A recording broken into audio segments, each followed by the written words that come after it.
Selamat malam teman semuanya. Assalamualaikum warahmatullahi wabarakatuh. Waalaikumsalam.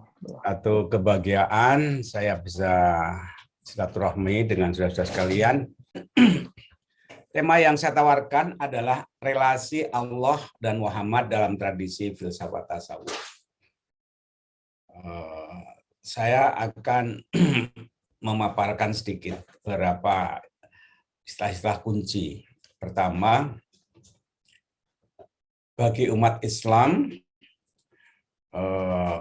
peran Muhammad itu sangat vital. Karena darinya kemudian muncul Al-Quran dan hadis yang merupakan pedoman umat Islam itu Al-Quran dan hadis, dan itu muncul dari Muhammad. Al-Quran sendiri biasanya didekati berlapis-lapis makna. Ada makna lahir, makna tekstual, dan makna batin.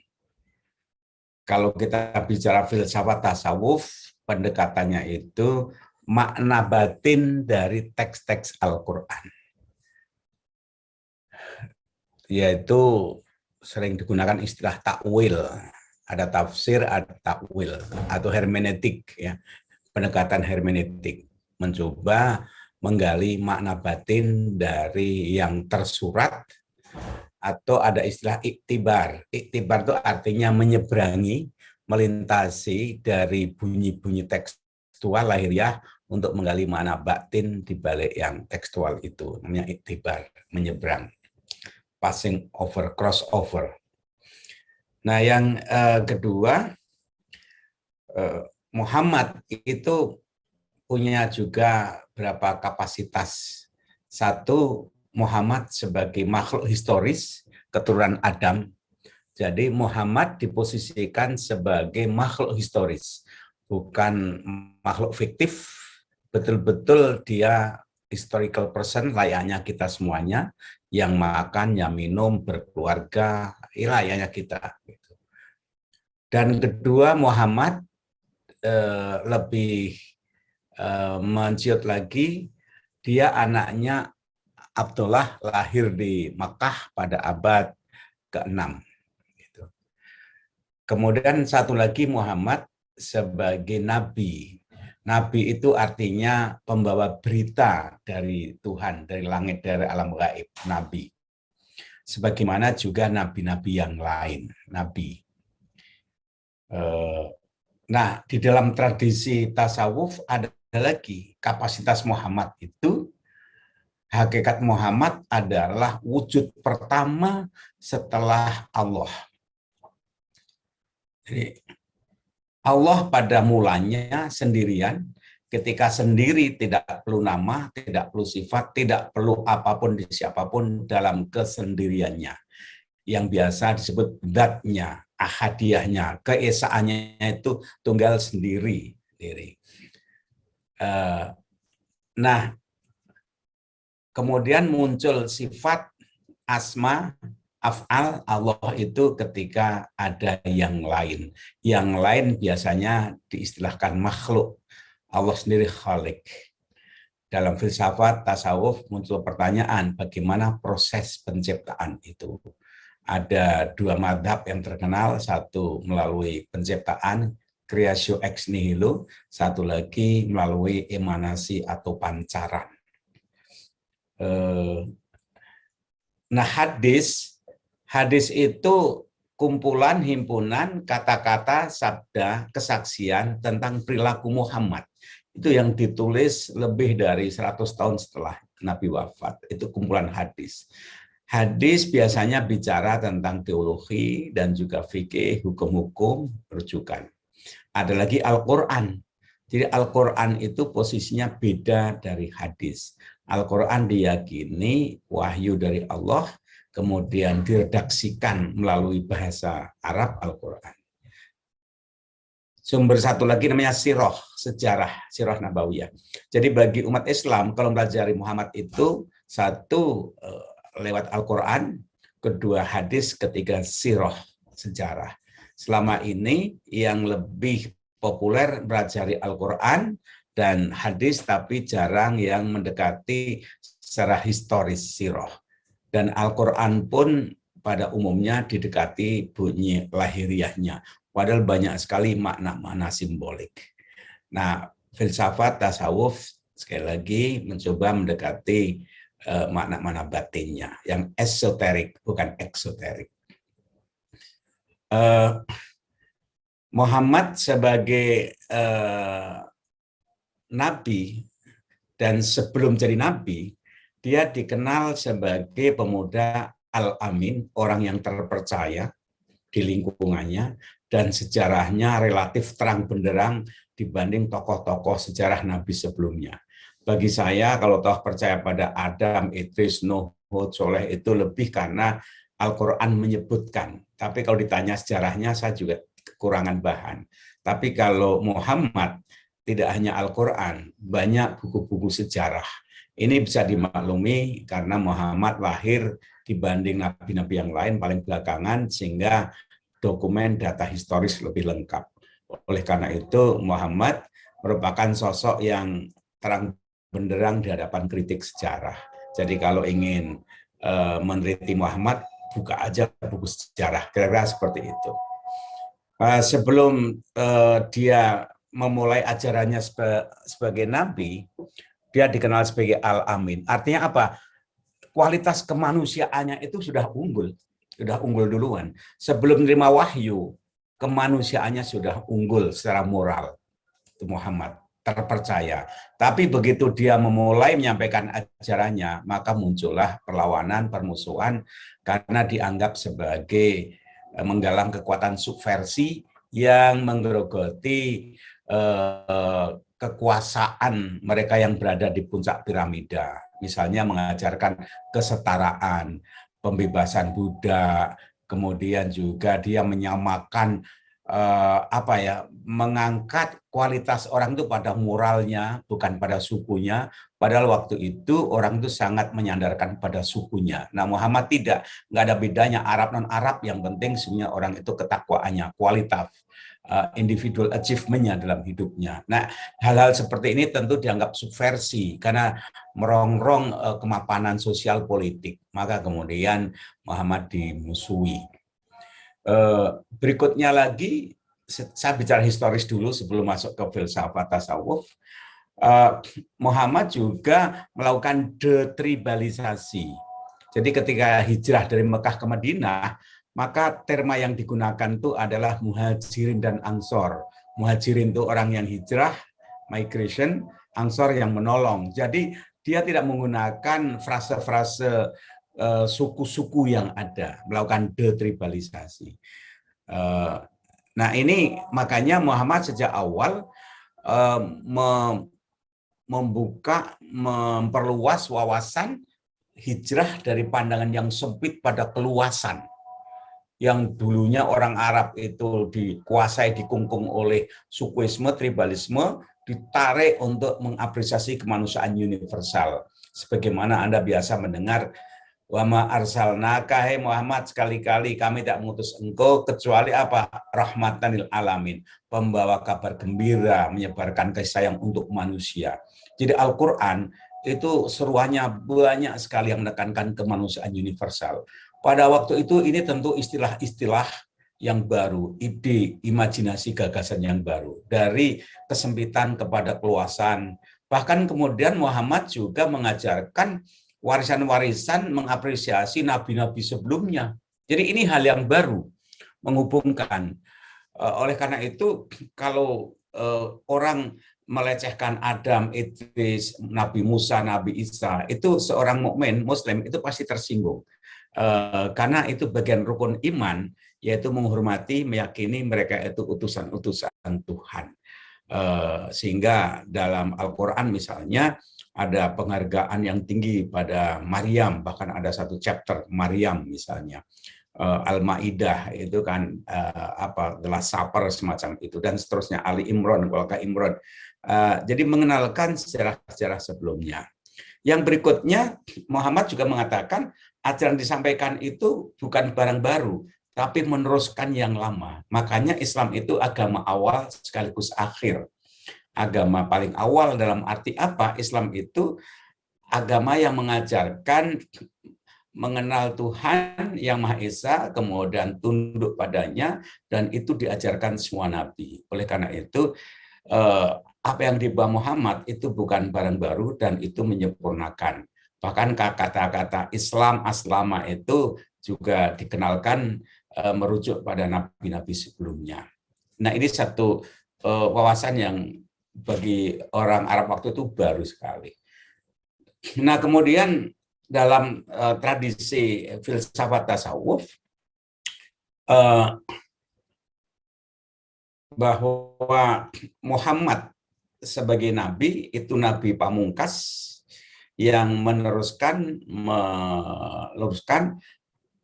dan bunyi syahadat itu satu tarikan nafas. Aku bersaksi tidak ada Tuhan selain Allah dan Muhammad adalah Rasulullah. Jadi Allah dan Muhammad itu selalu dikaitkan. Bagi seorang Muslim ketika ibadah mesti dia menyebut Allah dan Muhammad. Jadi Muhammad itu sebagai wasilah, semacam mediator, perantara. Jadi umat Islam mengenal Allah itu karena ada Muhammad. Tanpa Muhammad kita tidak akan mengenal Allah gitu, umat Islam gitu. Di sini ditelusuri Allah dan Muhammad yang mana. Nah, ada hadis qudsi. Hadis qudsi itu bukan Al-Quran, tapi sabda Allah, tapi tidak masuk Al-Quran, yang disampaikan diterima pada Muhammad disampaikan. Misalnya ada hadis qudsi, bunyinya gini.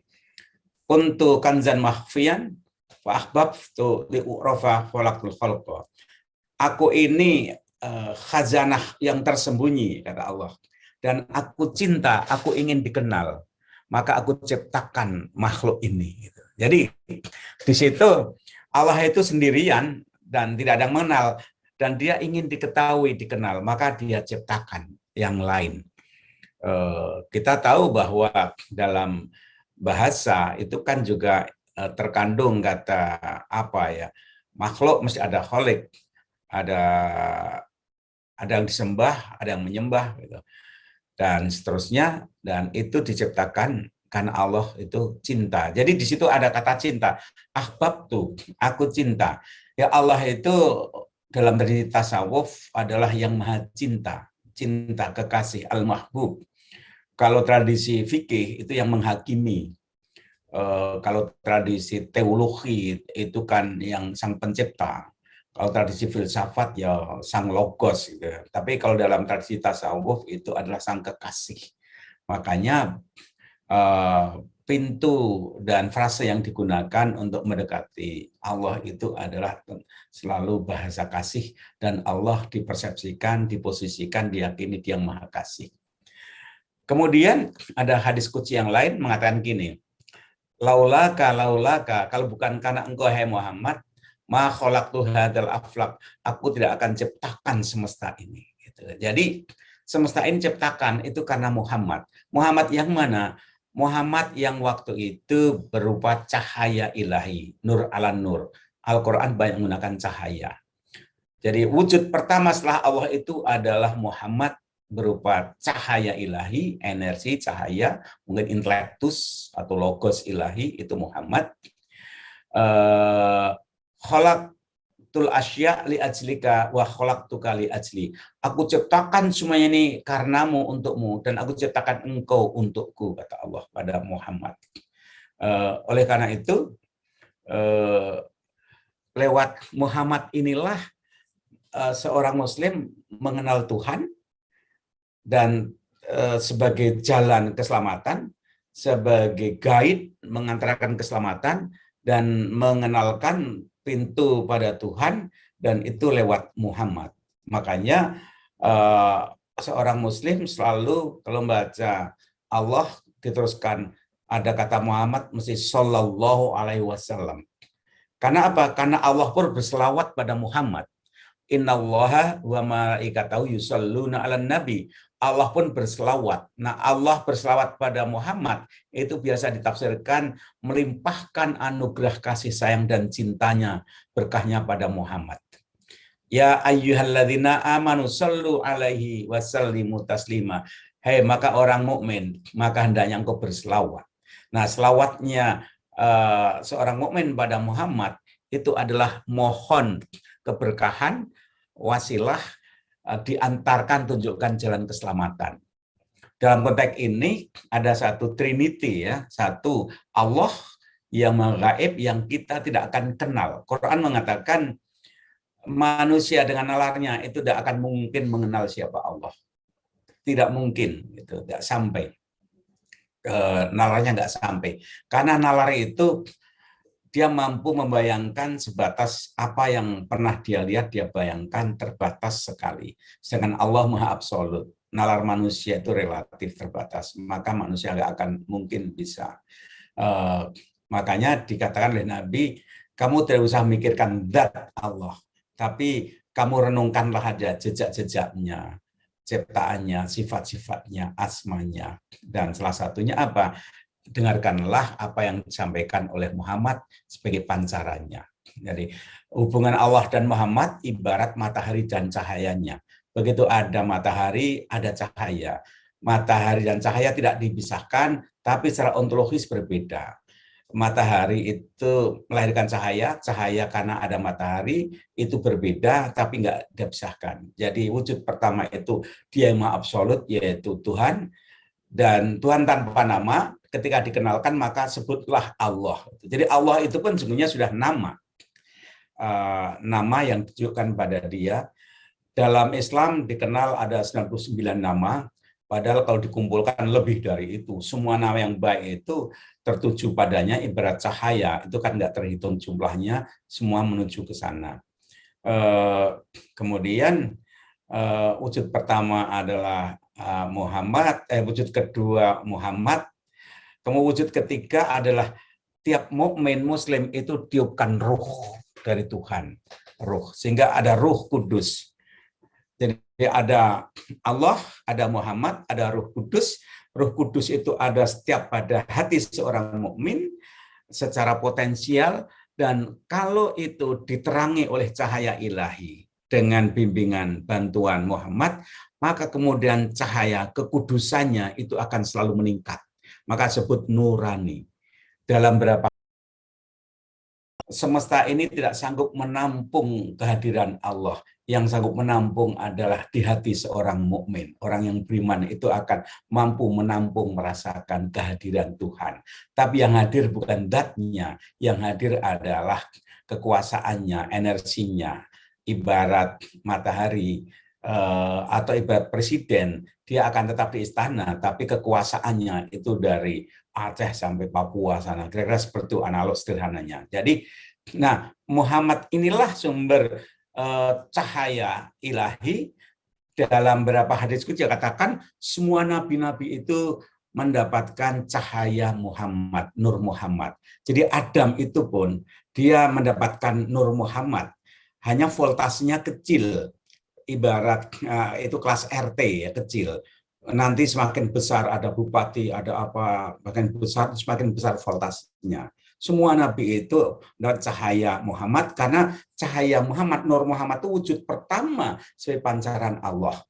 Pada diri Muhammad yang terakhir inilah voltasenya paling besar karena dia tugasnya untuk seluruh alam. Dan ketika Muhammad Mi'raj ketemu Allah, itu Jibril pun tidak bisa mendampinginya, terbakar sayapnya, istilahnya begitu. Jadi Jibril malaikat itu posisinya, makomnya itu semua di bawah derajatnya Muhammad karena yang lain itu hanya utuh pesuruh, sedangkan Muhammad itu pancarannya. Dalam hal ini sekali lagi saya ingin berhenti sampai di sini. Dalam tradisi sufi tasawuf, Muhammad ini sebagai sumber pintu gerbang menuju Allah, dan dia meneruskan energi cinta dari Allah, dan Allah itu maha kasih, maha cahaya, cahaya kasih, cahaya cinta, cahaya wisdom, dan itu diteruskan oleh Muhammad, ditangkap oleh para nabi-nabi seluruhnya, diteruskan dan juga ditangkap oleh semua orang-orang yang punya hati. Makanya orang yang hatinya tertutup itu disebut cover. koper, kafir, kufur itu sungguhnya merujuk pada hati yang tertutup yang tidak bisa menangkap terhubung cahaya ilahi. Sholat itu artinya menghubungkan hati kita agar terbuka untuk menerima cahaya ilahi itu.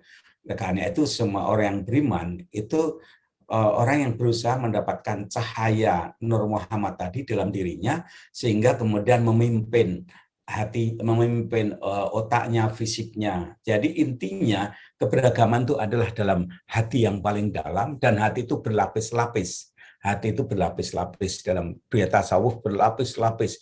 Dan yang paling dalam itu sir namanya, yang orang tidak tahu, hanya Allah dan yang bersangkutan. Makanya ikhlas itu sesungguhnya rahasia Tuhan. Bahkan malaikat pun tidak tahu.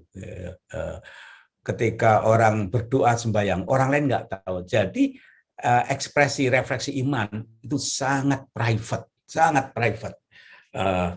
Dikatakan makanya pintu menuju Tuhan itu sebanyak hati manusia. Kalau di dunia ini ada 8 miliar manusia, ada 8 pintu menuju Tuhan. Pintunya dari mana? Dari hatinya itu. Kira-kira begitu, Mas Dimas ya, sebagai pengantar, nanti kita dialog, yang lain silahkan sharing. Terima kasih.